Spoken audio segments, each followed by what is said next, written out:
بسم الله الرحمن الرحیم. هیله کوم چې ټول دوستان به ښه وي. نن به انشاءالله ایډوانس پریکټیکل ورک کې پریکټیکل نمبر 7 وایو چې هغه د موږ سره ایډوانسډ کالکولیټر. دا موږ سره د ایډوانس کالکولیټر پارت نمبر 1 دی. دې کې به موږ انشاءالله تاسو ته ډیمو ښایو او دویم پارت کې به انشاءالله موږ تاسو ته ډیزاین او همداشان کوډینګ درته ښایو. راځئ چې اول ډیمو وګورو. Practical number 7, how to create advanced calculator. Advanced calculator موږ څنګه کریټ کولی شو. You can create advanced calculator in VBA. If you want to create it, just do the followings. Open Excel program, press Alt F11, or from developer tab, open the VBA, go to insert menu, then user forum, add one text box, two labels, one checkbox, and many buttons into this one. صحیح شوه. دا یوزر فارم خو موږ راوستلی شو چې کوم موږ په تېرو دوه ویډیوګانو کې ویلي دي او بټنو سره هم موږ بلد یو، خو دې کې صرف نوې خبره هغه موږ سره د چیک باکس ته او همدا شان په دې کې بس نوې خبرې هم کوو. نو راځئ چې دغه سره په ګډه زده کړو. ګوره دا موږ سره لیبل دی، دا موږ سره ټکس باکس دی او دا موږ سره چیک باکس دی او همدا شان دا موږ سره کمانډ بټن ده. دغه موږ به له دې څخه راولو. صحیح شوه. بیا چې کله موږ دا راوستله نو موږ به راځو دغه ته بس نیم هم چینج کوو چې کوم کالکولیټر دی او دغه فارم چې کوم کلر دی دا به هم موږ ورته چینج کوو چې کوم دې ځای کې بیک کلر دی او همدا شان موږ به دغه ته 16 سایز ورته ورکوو او فنټ چې کوم دی هغه ته هومه به ورته اخلو او همدا شان دې لپاره موږ یو لیبل هم راولو. لیبل به هم انتخاب کو، دغه ټکس باکس به هم ورته انتخاب کو. دغه دواړه به موږ رایټ خوا ته الاین کو. کوم ځای نه الاین کیږي؟ دې ځای نه الاین کیږي. صحیح شوه. او په دغه ټکس باکس کې موږ بای ډیفالت 0 ورته په دغه ټکس پروژن کې ورته ولیکو. او همدا شان چې کله موږ دغه ولیکله بیا موږ څرنګه کولی شو چې په سکرین باندې یا په شیټ کې موږ یو بټنه جوړه کړو چې د هغې په ذریعې سره موږ دغه کالکولیټر اوپن شي چې دغه طریقه موږ په تېره ویډیو کې هم کړې وه چې موږ یو شیپ راوسته، په هغه شیپ کې موږ لیکو اوپن کالکولیټر او په هغې باندې موږ کوډینګ اپلای کړو. اوس موږ راځو موږ دغه ډیزاین کریټ کړو. دغه ډیزاین موږ ته جوړ شو چې کوم ته موږ ډیګټ ګروپینګ دې ته ورته ورکړو. دې نوم سکرین شو چې کوم موږ سره په دغه ځای کې موجود دی. دې موږ سره لیبل 1 نوم دی، دی سکرین نیم دی، دی چیک باکس 1 دی، دی LBL فارمیټ دی. نو همدغه شان موږ به راځو او دغه کوډینګ به د خیر سره سټارټ کوو. 0 نه ونیسه تر 9 پورې دی یو شان کوډ دی. کوم کوډ دی؟ دغه کوډ دی. صرف 1 په ځای به تاسو 2 3 4 تر 9 پورې لیکئ او همدغه شان په دې ځای کې هم. صحیح شوه. دغه ځای کې دغه معلومات لیکل شوي دي. بله خبره چې تاسو باید دغه نوټ وساتئ، تاسو باید دغه څلور نومونه ډیکلیر کړئ. لایک dim first num as double, dim second num as double, dim answer as double او dim operation as string. دغه تاسو په دې ویډیو کې زده کړي دي چې دې څه مطلب دی.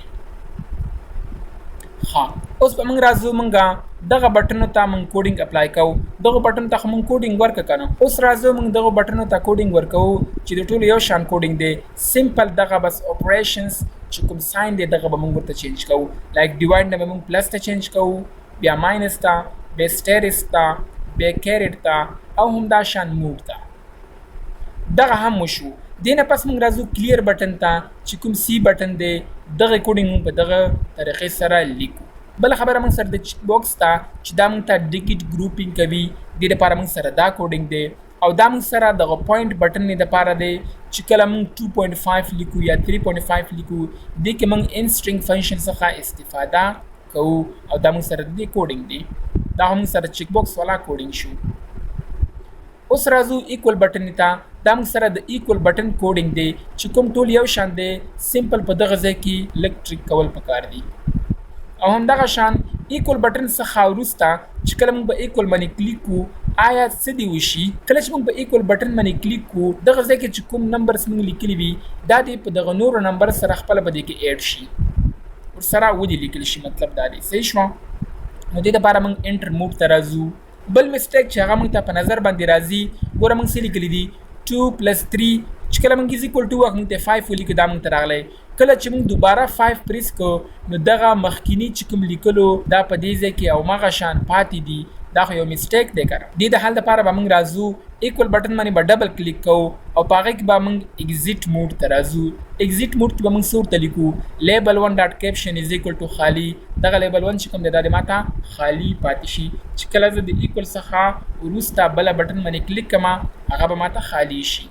بله خبره موږ سره دا او ډیره مهمه خبره کله چې په دې بټن باندې کلیک کوم ماته دی یو ډیجیټ هغه ریموف کیږي نو دغه لپاره موږ راځو دغه کوډینګ ورته لیکو چې کوم په دې کې موږ سره موجود دی کوډینګ فور ریمووینګ رائټ ساید ډیجیټ صحیح شو د لپاره موږ د لیف فنکشن څخه استفاده کوو او لین فنکشن څخه چې کوم موږ ته لین ترا کوي دغه کې بعضی وخت موږ ته ایرر هم راځي چې هغه ایرر موږ په دغه کوډ سره درته ریموف کړی دی او دغه موږ سولف کړی دی بل خبره چې کله موږ یوزر فارم اوپن کو نو ماته د بای ډیفالت د LBL فارمټ ډاټ ویزیبل چې کوم دی کنده ماته فالس وي او دغه د ماته نشو کېږي چې دغه ځای کوم ته ټیکټ ګروپینګ کوي او بل مهمه خبره هغه ده چې کله زما سکرین هغه لسو کریکټرو ته ورسیږي هغه سایز د 16 وي خو چې کله د لس څخه زیات شي هغه سایز د ماته بای ډیفالت 12 ته راښکته شي او هغه دی وړوکی شي دغه کوډینګ چې کوم موږ لیکلی دی دا کوډینګ دا پوره مکمل کوډینګ دغه کوډ به تاسو په دغه چینج کې لیکئ چینج موډ کې به ورته لیکئ چې کوم موږ د دې ځای نه ورته چینج کولی شو ایډوانس کالکولیټر کمپلیټډ ایډوانس کالکولیټر موږ سره کمپلیټ شو دا موږ سره د ایډوانس کالکولیټر ډیمو چې کوم موږ تاسو ته سمپل چې کوم تیوري هغه موږ تاسو ته وښودله نیکسټ لیکچر کې به انشاءالله موږ پوره پریکټیکل تاسو ته ښایو